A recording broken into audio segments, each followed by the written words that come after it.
And all, again, speaking for the string cheese incident, all we did was look at what the Grateful Dead did and then what Phish did after them and try to cherry pick as many of the good ideas and lose as many of the shitty ideas. And that gave us a relatively decent blueprint how to move forward. And what I think the scariest thing that's happening now in the industry is that I now talk to people who will say to me, hey, when's the show going on sale? And I'll go, okay, October 1st. And they go, no, when is it going to actually go on sale?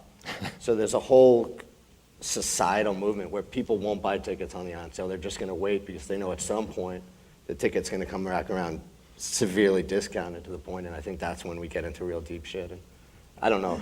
I'm sure Seth does everything he can to fight against it, and there are little pockets of places where promoters have drawn a line and won't discount, but I think that it's potentially the most cancerous part of the whole thing. And it all goes back to exactly what Seth said, which is, hey, manager, you probably priced it wrong. Hey, band, you're in the wrong building. And I mean, discounting is basically a means to correct something you did wrong.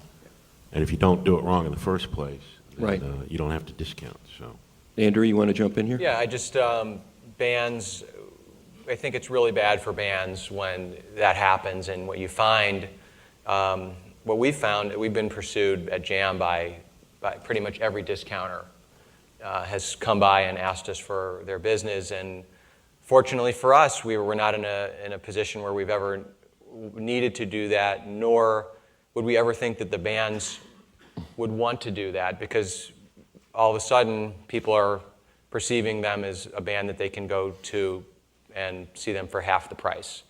And what I've learned over time is that the only place where it's really sort of regularly happening is in the world of when you've got a Live Nation tour, or as you know, they teamed up with Groupon.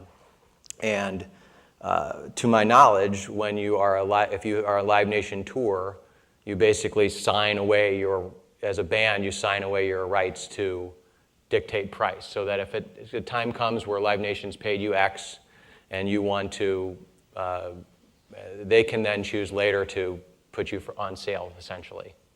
So I think it's a bad move for bands.